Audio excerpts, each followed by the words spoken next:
అంకము చేరి శైలతనయాస్తన దుగ్ధములానువేళ బాల్యాంక విచేష్ట తొండమున నవ్వలిచన్ గబళింపబోయి ఆ వంక కుచంబుగానక హైవల్లభుహారముగాంచి వే మృణాలంకుర శంకనంటడు గజాస్యుని కొల్తున భీష్ట సిద్ధికై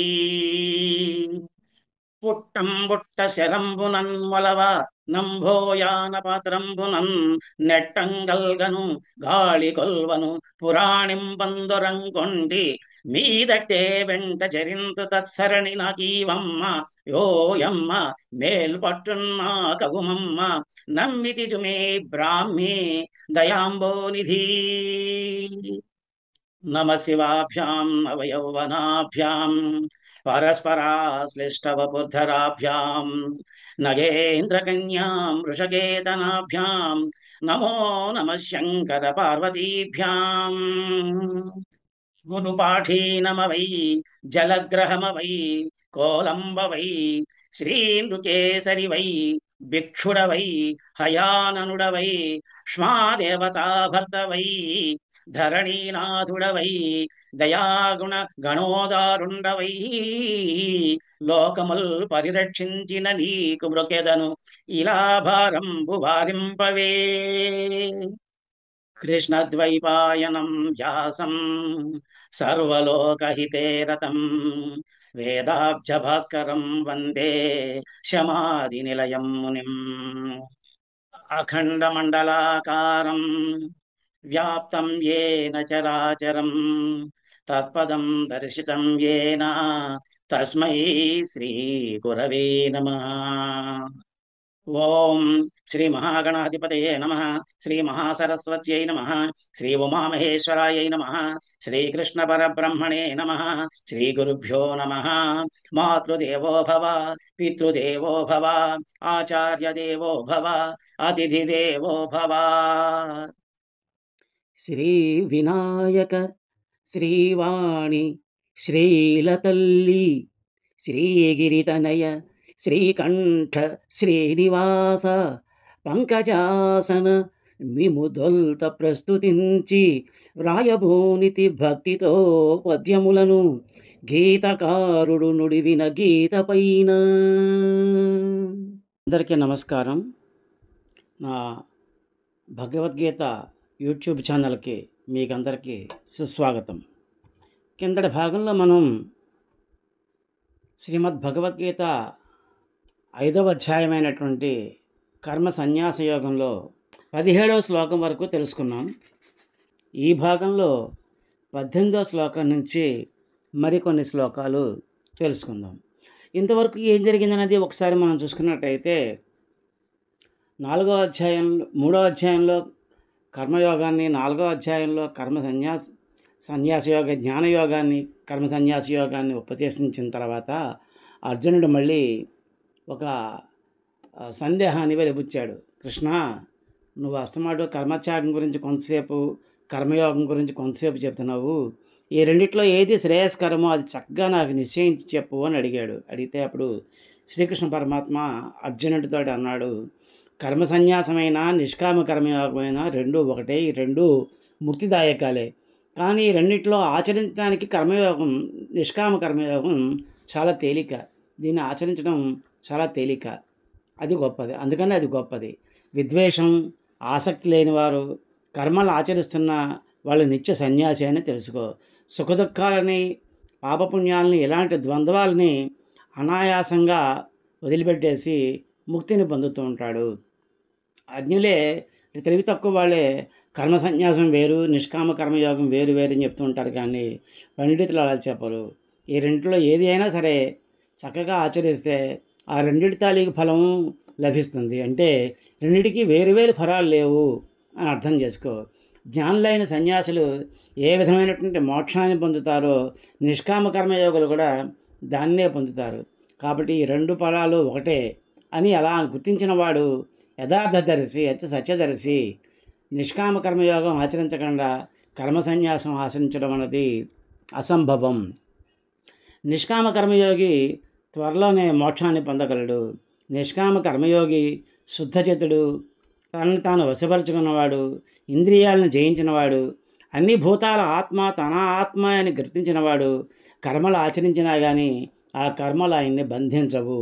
అలాగే పరమాద్రష్ట అయినటువంటి కర్మయోగి చూసినా, విన్నా, ముట్టుకున్నా, వాసన పీల్చినా, నడిచినా, నిద్రపోతున్నా, శ్వాస పీల్చుకొని వదిలిపెడుతున్నా, త్యాగం చేస్తున్నా, కళ్ళు తెరుస్తున్నా, మూస్తున్నా, ఈ ఇంద్రియాలన్నీ తమ వ్యాపారాలు అవి చేసుకుంటున్నాయి కానీ, తన పనులు అవి చేసుకుంటున్నాయి కానీ నాకేమీ సంబంధం లేదు అని గ్రహిస్తూ ఉంటాడు. ఫలాసక్తిని వదిలిపెట్టేసి పరమేశ్వరునికి అర్పించి కర్మను ఆచరించే వాళ్ళు తామరాకుపై నీటిబొట్టు అంటని విధంగా వాళ్ళకి పాపపుణ్యాలు అంటుకోవు. నిష్కామ కర్మయోగులు ఆసక్తిని వదిలి ఫలాసక్తి లేకుండా స్నానాదుల ద్వారా శరీరంతో, ధ్యానాదుల ద్వారా మనసుతోటి, తత్వనిశ్చయం ద్వారా బుద్ధితోనూ కర్మలు చేస్తూ ఉంటారు. నిష్కామ కర్మయోగి కర్మఫలత్యాగం చేసి భగవత్ప్రాప్తి రూపమైనటువంటి శాంతిని, ముక్తిని పొందుతూ ఉంటాడు. కర్మయోగి కాని వాళ్ళు ఆ కర్మల మీద ఆసక్తితోటి సంసారంలో బంధింపబడుతూ ఉంటారు. జితేంద్రుడైన పురుషుడు వివేక బుద్ధితోటి కర్మలన్నింటినీ వదిలిపెట్టేసి, కర్మలన్నింటినీ త్యజించి 9 ద్వారాలుగా తన శరీరంలో తానేమీ చేయకుండా నిర్లిప్తంగా ప్రకాశిస్తూ ఉంటాడు. భగవంతుడు జీవుల యొక్క కర్తృత్వాన్ని కానీ, వారి కర్మలను కానీ, వారి కర్మల యొక్క ఫల సంబంధాన్ని కానీ ఆయన సృష్టించడు. అదంతా త్రిగుణాత్మకమైన ఈ ప్రకృతే చేస్తూ ఉంటుంది. పరమేశ్వరుడు ఎవరి పాపపుణ్యాలని తీసుకోడు. అజ్ఞానం చేత వివేకం కప్పబడి ఉండిపోవడం వల్ల జీవులు అలా మోహం పొందుతూ ఉంటారు. ఆత్మజ్ఞానం చేత ఎవరి అజ్ఞానం నశిస్తుందో వారి ఆత్మజ్ఞానం సూర్యుని వలె పరబ్రహ్మాన్ని ప్రకాశింపజేస్తుంది. బ్రహ్మనిష్ఠులు, బ్రహ్మరూపులు, బ్రహ్మస్థితులు, బ్రహ్మపరాయణులు, జ్ఞానంచే పోగొట్టబడిన పాపము గలవారు పునరావృతరహితమైనటువంటి మోక్షాన్ని పొందుతారు అని చెప్పాడు. ఇంతవరకు మనం తెలుసుకున్నాం. ఈ భాగంలో మిగతా శ్లోకాలు 18వ శ్లోకం నుంచి తెలుసుకుందాం. శ్రీమద్భగవద్గీత అథ పంచమోऽధ్యాయః కర్మ సన్యాసయోగః. ఇప్పుడు 18వ శ్లోకం. విద్యా వినయ సంపన్నే బ్రాహ్మణే గవిహస్తిని సునిచైవ శ్వపాకే చ పండితాః సమదర్శినః. శ్లోకం మళ్ళీ ఇంకొకసారి. విద్యా వినయ సంపన్నే బ్రాహ్మణే గవిహస్తిని సునిచైవ స్వపాకే చ పండితాః సమదర్శినః. ఈ శ్లోకం యొక్క పదవిభాగం చూద్దాం ఇప్పుడు.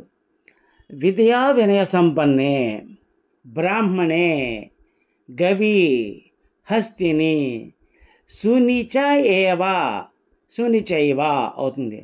శ్వపాకే చ పండితాః సమదర్శనః. ఇది పదవిభాగం. ఈ పదాలన్నిటికీ ఇప్పుడు అర్థాలు తెలుసుకుందాం. విద్యా వినయ సంపన్నే అంటే విద్య వలన వచ్చినటువంటి వినయంతో నిండినటువంటి వాడు, వినయమే సంపదగా కలిగినటువంటి వాడు విద్వాంసుడు. బ్రాహ్మణే బ్రాహ్మణుడు. గవి ఆవునందు, హస్తిని ఏనుగునందు, సునిచ ఏవ అంటే కుక్కయందు, శ్వపాకేచ అంటే దానినే వండుకు తినేటువంటి చండాలుడి యందు, పండితులు సమదర్శిన సమదృష్టితోటి ఉంటారు అని చెప్తున్నాడు అన్నమాట. ఇలా చెప్పడంలో ముఖ్యోద్దేశం ఏమిటనేది ఒకసారి మనం చూసుకున్నట్టయితే, బ్రాహ్మణే అంటే బ్రాహ్మణుడు, ఇతను సత్వగుణ ప్రధానుడు. ఇక్కడ మనం గుర్తించాల్సింది వర్ణం, అంతేగాని కులం కాదు. దాన్ని దృష్టిలో పెట్టుకుని. గోవుది రజోగుణం, ఏనుగుది తామసగుణం. కుక్కని అన్ని జంతువుల్లోకి నీచమైన జంతువుగా చూస్తుంటారు. దాన్ని వండుకు తినేటువంటి చండాలుడు ఎవరైతే ఉన్నాడో అతడు అధమజాతికి చెందినవాడు. అటువంటి వాళ్ళందరిపైన కూడాను పండితులు సమదృష్టి కలిగి ఉంటారు అని చెప్పేసి చెప్తున్నాడు. అంటే ఏంటన్నమాట, పండితుడు అంటే బాగా ఆత్మజ్ఞాని అని అర్థం. ఆత్మజ్ఞాని అయిన వాడు ఈ ప్రకృతి సహజమైనటువంటి గుణాలని కానీ, వాళ్ళ యొక్క నికృష్టమైనటువంటి ఉత్కృష్టమైనటువంటి జన్మను కానీ, ఇలాంటి వాటిని వేటిని కూడాను పరిగణనలోకి తీసుకోడు. అన్నిటినీ సమానంగానే చూస్తాడు. అన్నిట్లోనూ ఉన్న ఆత్మ, తనలో ఉన్న ఆత్మ ఒకటే అని చెప్పేసి గుర్తించిన మూలాన అన్నింటి యందు కూడా సమభావమే కలిగి ఉంటాడు. ఎటువంటి వ్యత్యాసము చూపించడు వాటి యందు అని చెప్పేసి చెప్తున్నాడు అన్నమాట. ఈ శ్లోకం పైనటువంటి పద్యాన్ని చూద్దాం. వినయవంతుడై విద్యల వెలుగునట్టి విప్రునందు గోవునను ఇభమ్మునందు శునకము మరియు నీచపు శునకము తినువానియందు సమము నుండు వాడే బుధుడు. శ్లోకం మళ్ళీ ఇంకొకసారి. వినయవంతుడై విద్యల వెలుగునట్టి విప్రునందు గోవునను నిభంబునందు శునకము మరియు నీచపు శునకము తినువానియందు సమము నుండు వాడే బుధుడు. ఈ శ్లోకం యొక్క భావం. విద్యా వినయ సంపన్నమైనటువంటి బ్రాహ్మణ్యందు, ఆవునందు, గోవును ఏనుగునందు, కుక్కయందు, దాన్నే వండుకుని తినేటువంటి చండాలుడి యందు కూడా పండితులు సమానమైనటువంటి దృష్టిని కలిగి ఉంటారు అని చెప్పేసి చెప్తున్నాడు. ఆ తర్వాత ఇంకా ఏం చెప్పాడన్నది ఈ 19వ శ్లోకంలో చూద్దాం. ఇహైవ తైర్జిత సర్గో యేషాం సామ్యే స్థితం మనః నిర్దోషం హి సమం బ్రహ్మ తస్మాత్ బ్రహ్మణి తే స్థితాః. శ్లోకం మళ్ళీ ఇంకొకసారి. ఇహైవ తైర్జిత సర్గో యేషాం సామ్యే స్థితం మనః నిర్దోషం హి సమం బ్రహ్మ తస్మాత్ బ్రహ్మణి తే స్థితాః. ఈ శ్లోకం యొక్క 10వ భాగం చూద్దాం. ఇహ ఏవా అంటే ఈ జీవితంలోనే, తైహి వారి చేత, జితః జయింపబడినది, సర్గః ఏషాం సృష్టి సంసారం, సర్గః అంటే సృష్టి సంసారం, ఏషాం ఎవరి యందు, సామ్యే సమభావంలో, స్థితం నిశ్చలంగా ఉంటుందో, మనః మనస్సు, నిర్దోషం గుణదోషాది రహితమైనటువంటి హి ఏమన, సమం సమస్వరూపం, బ్రహ్మ బ్రహ్మం, తస్మాత్ బ్రహ్మణి, తస్మాత్ అంటే కనుక బ్రహ్మణి, తస్మాత్ బ్రహ్మణి, తే వారు, స్థిత ఉన్నవారు అని. ఈ 10వ విభాగం అర్థాలు తెలుసుకున్నాం కదా. ఇప్పుడు ఈ శ్లోకం యొక్క అర్థం ఏమిటో ఇప్పుడు మనం తెలుసుకుందాం. ఈ విధంగా నిశ్చలమైనటువంటి ఎవరి మనస్సు సమభావందు స్థితమై ఉంటుందో అట్టి వారు ఈ జన్మయందే సంపూర్ణ జగత్తును జయించిన వారు అవుతారు. అనగా వాళ్ళకి ప్రాపంచిక విషయాతీత స్థితికి చేరుకుంటారు అటువంటి వాళ్ళు. అందువలన వాళ్ళు బ్రహ్మం నందు ఉన్నవాళ్ళే అవుతారు అని చెప్పేసి చెప్తున్నాడు. అంటే ఏంటన్నమాట, అటువంటి వాళ్ళు ఎవరైతే సమభావం కలిగి ఉంటుందో, పైన చెప్పిన శ్లోకం ప్రకారం ఎవరైతే సమభావంతో ఉంటారో, నిశ్చలమైనటువంటి మనస్సు కలిగి ఉంటే వాళ్ళు, అటువంటి వాళ్ళు ఈ జన్మలోనే సంసారాన్ని జయిస్తున్నారు. ఏలనన్నా ఆ బ్రహ్మానంద దోషాలు లేవు, సమభావం ఉంటుంది కనుక అతడు ఎప్పుడు సమబుద్ధినే ప్రదర్శిస్తూ ఉంటాడు అని చెప్పేసి దీని భావం అన్నమాట. దీన్నే జీవన్ముక్తి అంటారు. ఈ లోకంలోనే పొందుతారు అని చెప్తున్నాడు. అంటే ఈ స్వర్గభోగాలు అవి కాదనమాట. స్వర్గాలు శాశ్వతం కాదు అని చెప్పేసి కూడాను ఇదివరకే మనకి చెప్పారు. ఆ ఎంతకాలం పుణ్యం ఉంటుందో అంతకాలమే ఆ పుణ్యం అయిపోయిన తర్వాత మళ్ళీ తిరిగి భూమి మీదే జన్మిస్తారు అని చెప్పేసి మనం ఇదివరకు తెలుసుకున్నాం. కాబట్టి స్వర్గం కూడా శాశ్వతం కాదు, మోక్షం ఒకటే శాశ్వతం. ఆ మోక్షం అనేది ఈ లోకంలోనే, ఈ శరీరంలోనే అనుభవించవచ్చు, అనుభవిస్తున్నారు అటువంటి సమభావం ఉన్నవాళ్ళు అని చెప్పేసి చెప్తున్నాడు అనమాట. ఈ శ్లోకం పైనటువంటి పద్యాన్ని చూద్దాం ఇప్పుడు. జీవులన్నిట సమబుద్ధి చెలగువాడు జగమును గెలుచుచుందు నీ జన్మమందే, జన్మముక్తిని పొందగా జాలునతడు బ్రహ్మమందునే ఉండును పార్థవాడు. పద్యం మళ్ళీ ఇంకొకసారి. జీవులన్నిట సమబుద్ధి చెలగువాడు జగమును గెలుచుచుందు నీ జన్మమందే, జన్మముక్తిని పొందగా జాలునతడు బ్రహ్మమందునే ఉండును పార్థవాడు. ఎవరి మనస్సు ఈ 18వ శ్లోకంలో చెప్పినట్టుగా అన్నింటి యందు సమభావం కలిగి ఉంటుందో అట్టువారు ఈ జన్మలోనే ఈ జగత్తుని పూర్తిగా జయించి ప్రాపంచిక విషయాస్థితికి చేరుకుని బ్రహ్మనందు ఉన్నవాళ్లే అవుతారు. దీన్ని జీవన్ముక్తి అని అంటారు అని చెప్పేసి. ఆ తర్వాత శ్లోకం 20వ శ్లోకం ఇప్పుడు చూద్దాం. న ప్రహృష్యేత్ ప్రియం ప్రాప్య నోద్విజేత్ ప్రాప్య చాత్ ప్రియం, స్థిరబుద్ధిరసం మూఢో బ్రహ్మవిద్ బ్రహ్మణి స్థితః. శ్లోకం మళ్ళీ ఇంకొకసారి చూద్దాం. న ప్రహృష్యేత్ ప్రియం ప్రాప్య నోద్విజేత్ ప్రాప్య చాప్రియం, స్థిరబుద్ధిరసం మూఢో బ్రహ్మవిద్ బ్రహ్మణి స్థితః. ఈ శ్లోకం యొక్క పదవి భాగం చూద్దాం. న ప్రహృష్యేత్ అంటే అతను సంతోషించడు. ప్రియం దేని గురించి? ప్రియం ప్రియ వస్తువును, ప్రాప్య పొంది, ప్రియమైనటువంటి వస్తువును పొందిని అతను సంతోషించడు. నా ఉద్విజేత్ అదేవిధంగా విషాదం కూడా పొందడు. ఎప్పుడు? అప్రియం చ అప్రియమైనటువంటి వస్తువును ప్రాప్య పొంది, అంటే తనకి నచ్చినటువంటి వస్తువు దొరికినట్టయితే సంతోషించడు. తనకి నచ్చినటువంటి వస్తువు దొరకకపోతే, తనకు నచ్చని వస్తువు దొరికినట్టయితే అతను విషాదం పొందడు, అంటే దుఃఖించడు. స్థిరబుద్ధి అతడు స్థితప్రజ్ఞుడు. అసమ్మూఢ అంటే మోహం లేనివాడు, మోహవర్జితుడు. బ్రహ్మవిత్ బ్రహ్మజ్ఞుడు. బ్రహ్మణి స్థిత బ్రహ్మమునందే ఉంటాడు. బ్రహ్మమునందు ఉండి అతను అలాగా బ్రహ్మజ్ఞుడు అవుతాడు అని చెప్పేసి చెప్తున్నాడు. అంటే ఏంటన్నమాట, ప్రియమైన వస్తువు పొందినప్పుడు ఆనందం పొందకుండాను,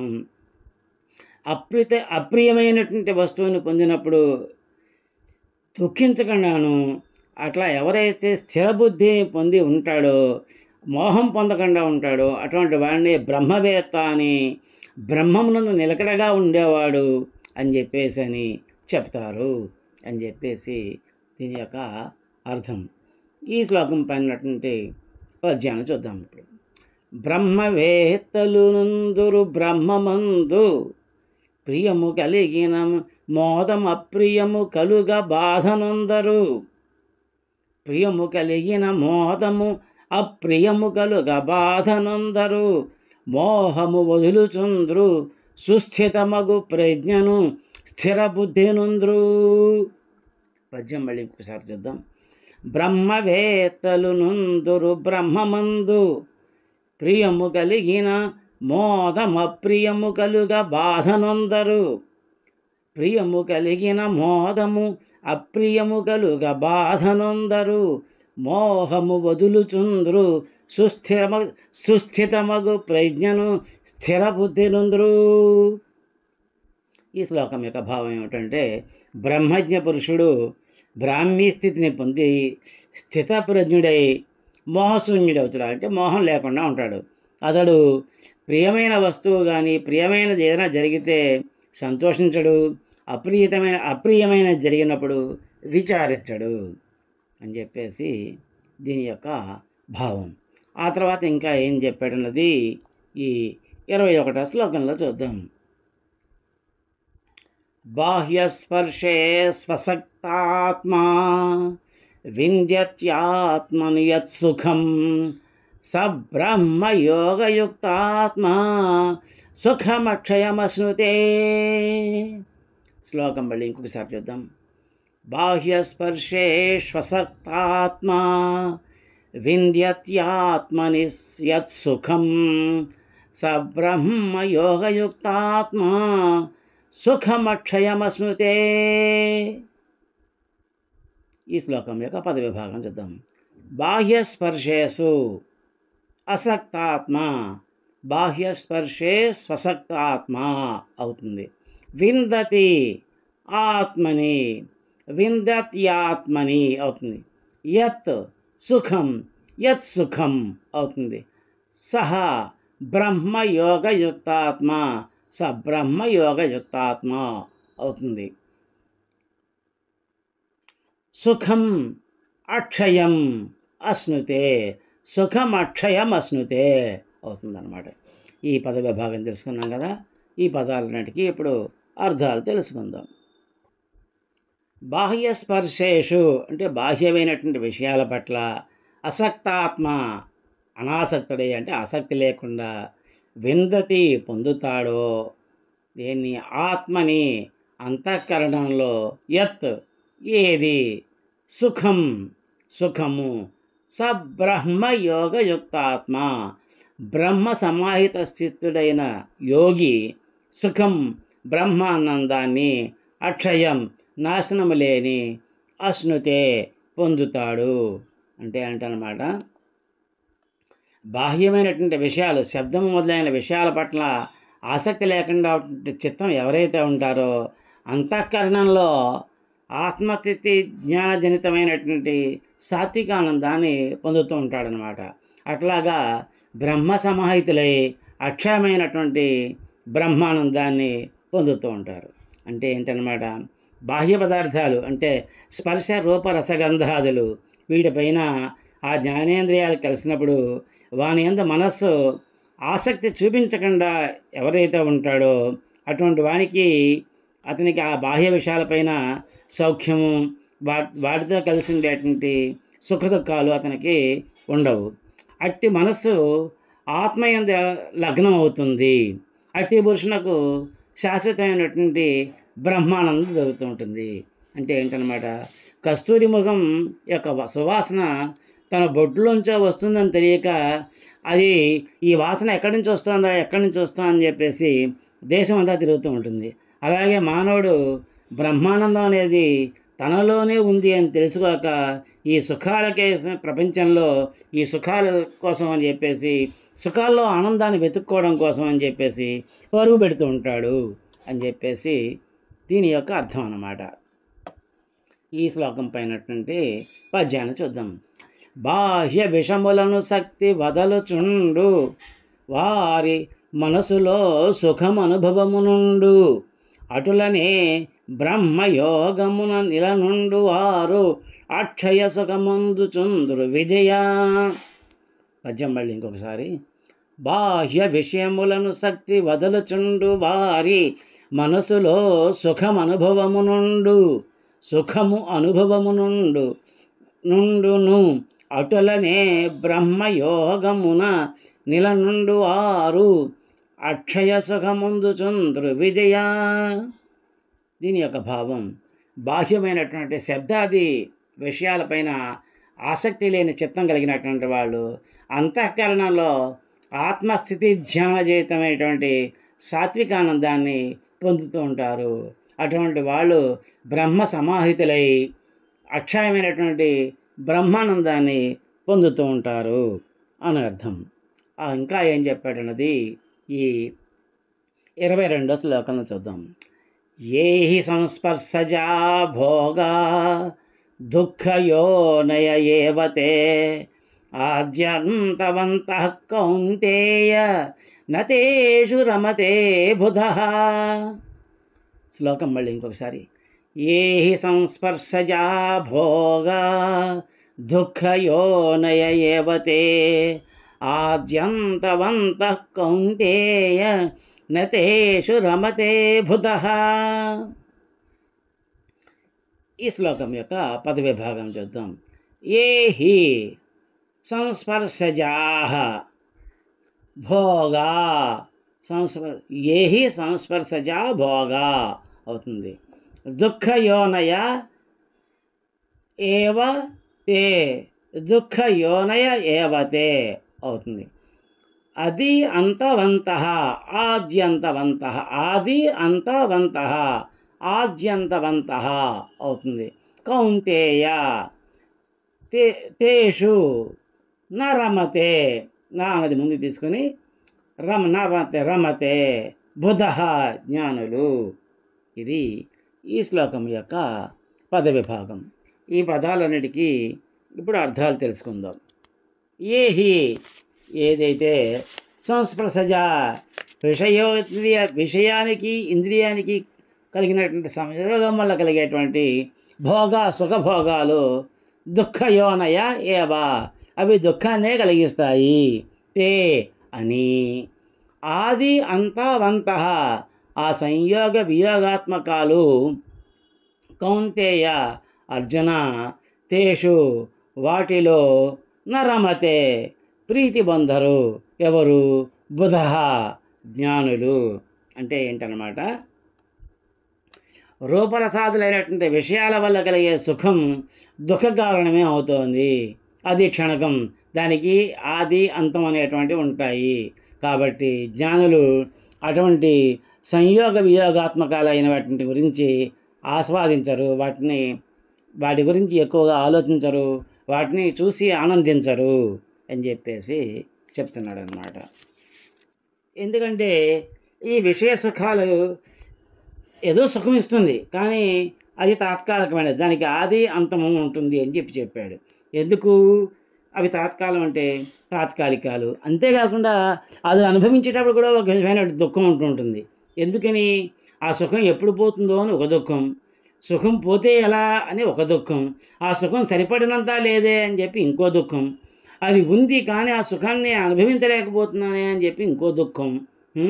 ఇలాగా అనేక రకాలైనటువంటి దుఃఖాలు ఆ సుఖంలో ఉంటాయి. కాబట్టి అది పునర్జన్మకి దారితీస్తుంది. కాబట్టి ఈ వివేకమైనటువంటి బుద్ధి ఉన్నటువంటి ఆ జ్ఞానులు ఎవరైతే ఉన్నారో ఇటువంటి వాటిని వాళ్ళు ఆస్వాదించరు అని చెప్పేసి చెబుతున్నాడు అన్నమాట. ఈ శ్లోకం పైన ఉన్న పద్యాన్ని చూద్దాం ఇప్పుడు. ఇంద్రియ విషయముల వల్ల నెట్టి సుఖము కలుగునో అది దుఃఖము కలుగజేయు, ఆది అంతము కలిగిన బౌట వాని బుద్ధిమంతుడు కోరగాబోడు పార్థ. పద్యం మళ్ళీ ఇంకొకసారి. ఇంద్రియ విషయముల వల్ల ఎట్టి సుఖము కలుగునో అది దుఃఖము కలుగజేయు, ఆది అంతము కలిగిన బౌట వాని బుద్ధిమంతుడు కోరగాబోడు పార్థ.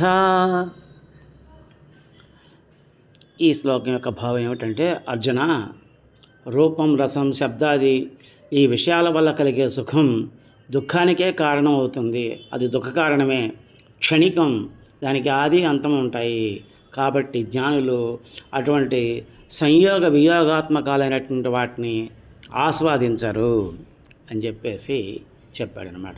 ఆ తర్వాత ఇంకా ఏం చెప్పాడన్నది ఈ 23వ శ్లోకంలో చూద్దాం.